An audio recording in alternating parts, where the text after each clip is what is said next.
Hello, everyone. Ethan Vice. This 4 hours to Lincoln, where it's raw, unedited, and I just don't give a damn. Anyway, so this is going to be a short little show for you today to summarize the volleyball game last night against Northwestern as we move to 24-0. Preview of tonight's game against Florida A&M Rattlers in basketball. This will be my first show to preview, and then I'm gonna have a show that I'll probably upload around midnight or so, maybe even sooner, and it should preview the whole weekend. So get ready for that. Anyway, welcome to my show.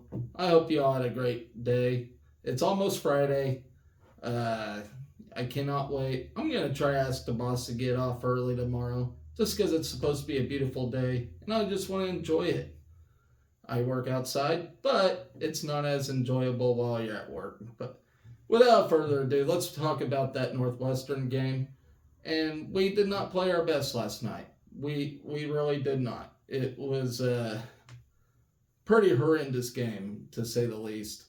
But we got the win. But I mean, we played horrendous on our part, but Northwestern actually played pretty good. I will give them a lot of credit. They showed up to play. I don't think we were so much as motivated last night. Those things do happen. Hopefully, we shrug that off and don't look that way against Wisconsin coming up here, next week or two? Anyway, no, we just did not look the best. I'll be brutally honest about that. The Northwestern's blocking was phenomenal, especially as the game progressed. They were blocking everything.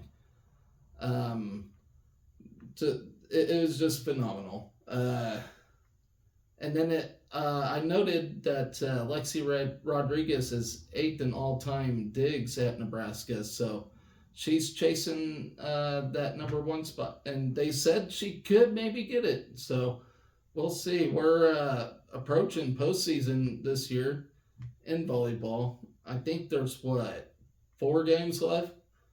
But as I mentioned, we looked all out of sorts.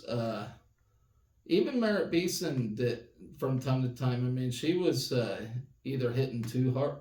But what's crazy is when Merritt Beeson's not looking great, Harper Murray shows up. And Harper Murray played a better game than she has recently. Just a bit of inconsistency. We're still Nebraska. We're still a great volleyball team.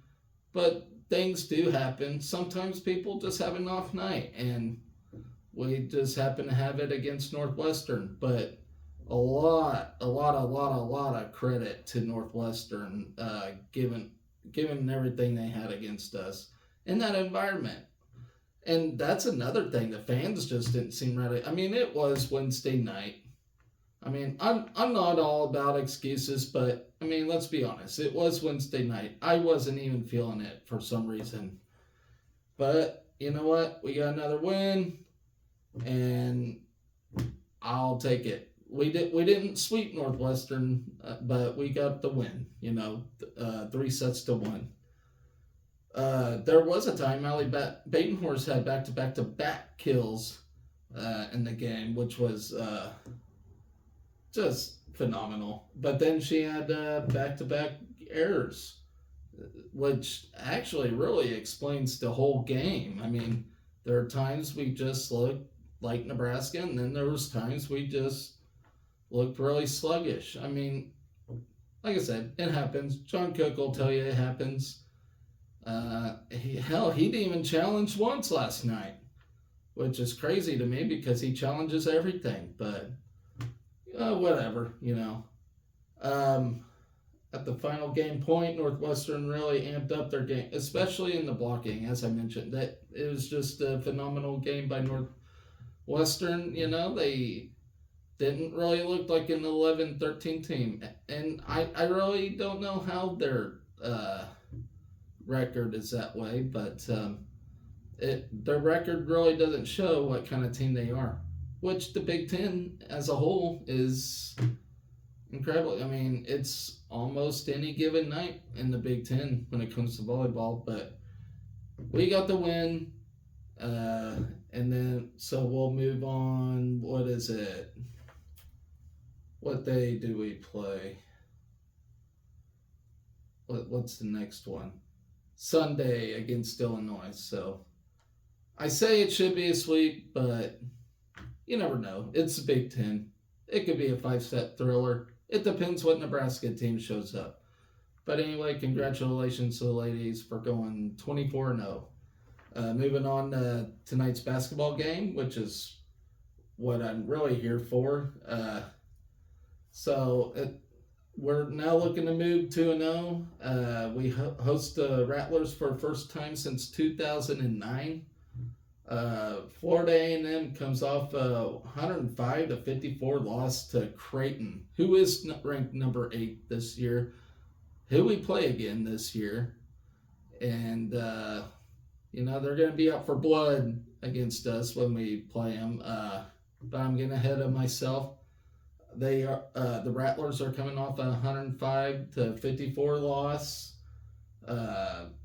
from Tuesday night in its opener. Florida A&M was led by Keith Lamar, who finished with 16 points. The Rattlers have a challenging early season slate with games at Creighton, Nebraska, and Florida before hosting Oregon on November 20th. Florida A&M was picked to finish 11th in the SWAC, or I like to call the SWAC preseason poll. They returned 7 players from that squad and have added several new faces for the year. You have Dominguez Stevens, who is Florida A&M's top returning scorer. As the Seton Hall transferred, averaged 8.4 points per game and shot 43% from three-point range last season, but he did not play in the opener. You have Jordan Chapman, Hans Louis Geary, and Chase Bars. They all started the last 12 games, or at least 12 games last year. So, I don't know, this Florida A&M squad doesn't really sound like a strong squad at all to me. But you never know. Robert McCollum is in his 7th season in charge of the Rattlers after previous head coaching stops at Western Michigan from 2000-2003 and South Florida from 2003-2007. He guided Florida A&M to winning MEAC records in the school's final 4 years in the conference, as the Rattlers had not had a winning conference mark since 06 and 07. Florida A&M joined the SWAC in 2022-2023 and went 6-23, including a 4-14 league mark. A long-time college basketball coach, he has most recently at Oregon from 2014 to 2017 before taking the Florida A&M job. And of course, Nebraska leads the all-time series 2-0. So should be another showcase for all the guys tonight. Sam Hoiberg led Nebraska in scoring for the first time in his career with 15 points against Lindenwood. Hoiberg became the first walk-on to lead Nebraska in scoring a game since Paul Wielander had a 20-point game in 2009. So that's going to do it for this show. Be excellent to each other. Go Big Red.